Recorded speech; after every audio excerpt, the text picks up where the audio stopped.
আসসালামু আলাইকুম, welcome back to my channel. আশা করি আপনারা সকলেই ভালো আছেন। আমি আল্লাহর রহমতে ভালো আছি। আজকে আমি আপনাদেরকে তৈরি করে দেখাবো মুরগির মাংসের কোরমা। কীভাবে খুব সহজে এই রেসিপিটা তৈরি করতে হয়, ভিডিওটি না টেনে সম্পূর্ণ দেখতে থাকুন।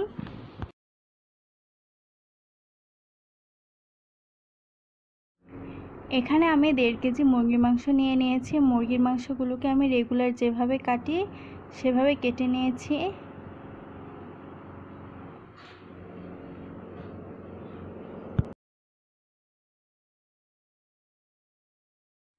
এখন এখানে 1 চামচ আদা রসুন বাটা দিয়ে দিব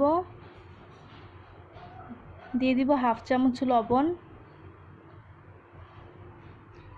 এখন এখানে দিয়ে দেব 1 থেকে 2 চিমটি জর্দা রং। আপনারা চাইলে জর্দা রংটা স্কিপ করতে পারেন। এখন মাংসগুলোকে মাখিয়ে নিব।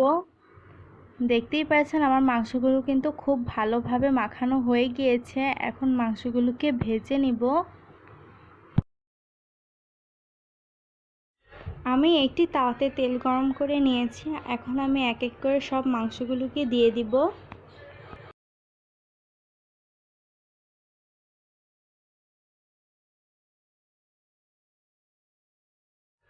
সবগুলো মাংস দেওয়া হয়ে গিয়েছে। এখন ভালো করে ভেজে নিব।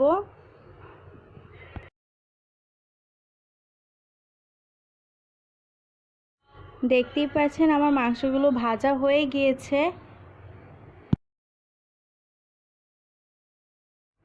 দেখতেই পাচ্ছেন এখানে আমি সব ধরনের মশলা নিয়ে নিয়েছি। এখন আমি মশলাগুলোকে ব্লেন্ডার করে নিব।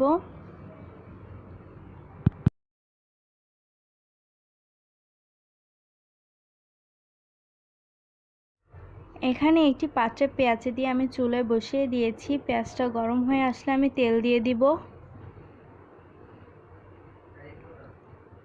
এখন আমি এখানে তেল দিয়ে দিচ্ছি। এখানে আমি 2টা বড় বড় পেঁয়াজ ইউজ করেছি। আর দিয়ে দিব 2টা দারচিনি। ভালো করে নেড়ে নিব।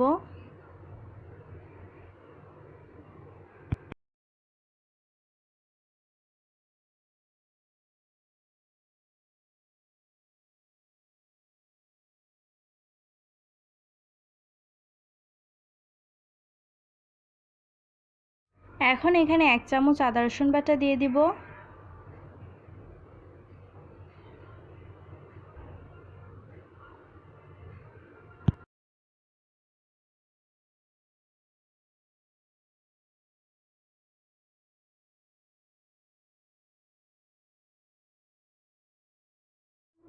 পেঁয়াজটা কিন্তু ভালো করে ভাজা হয়ে গিয়েছে। এখন এখানে পানি দিয়ে দিব যেন পেঁয়াজটা পুড়ে না যায়।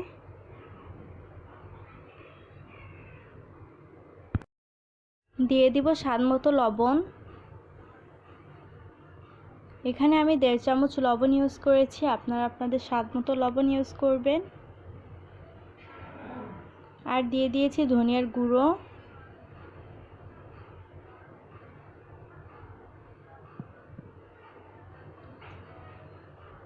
এখন মশলাটাকে কষিয়ে নিব।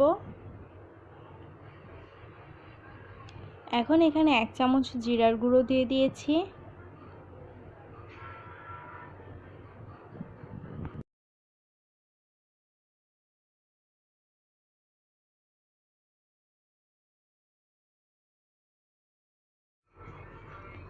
এখন এখানে 5 থেকে 6টা মরিচ দিয়ে দিব। মরিচগুলোকে আমি মাঝখান দিয়ে পেরে নিয়েছি। মশলাটা কিন্তু খুব ভালোভাবে কষানো হয়ে গিয়েছে। এখন আমি এখানে 1/2 কাপ দই ইউজ করব। আপনারা চাইলে দুধও ইউজ করতে পারেন।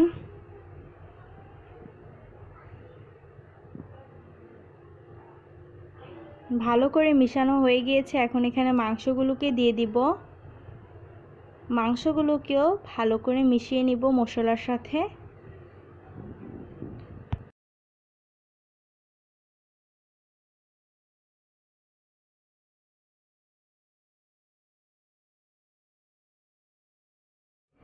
দেখতেই পাচ্ছেন আমি মাংসগুলোকে খুব ভালোভাবে নেড়েচেড়ে মিশিয়ে নিয়েছি মশলার সাথে। এখন মাংসগুলোকে কষানো পর্যন্ত অপেক্ষা করব।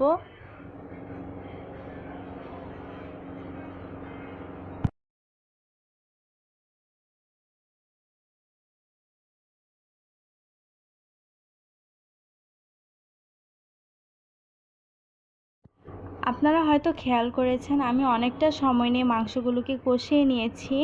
সময় নিয়ে মাংসটা কষালে খেতে কিন্তু অনেক সুস্বাদু হয়।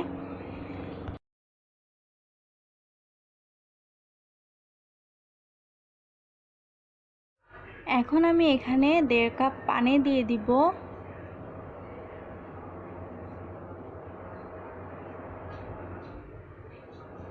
আবারও মাংসগুলোকে ভালো করে মিশিয়ে নিব।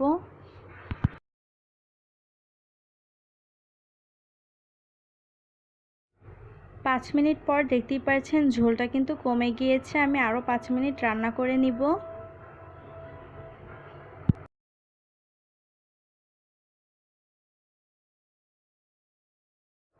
আমার রান্না কিন্তু হয়ে গিয়েছে, দেখতেই পাচ্ছেন ঝোলটা ঘন ঘন হয়ে এসেছে। এখন আমি আপনাদেরকে পরিবেশন করে দেখাচ্ছি।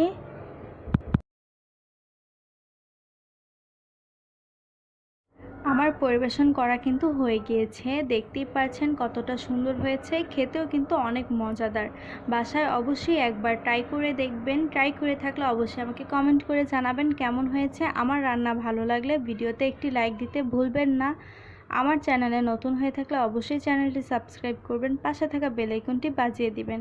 আজকে এই পর্যন্তই, দেখা হবে অন্য কোনো ভিডিওতে। সেই পর্যন্ত ভালো থাকবেন, সুস্থ থাকবেন। আল্লাহ হাফেজ।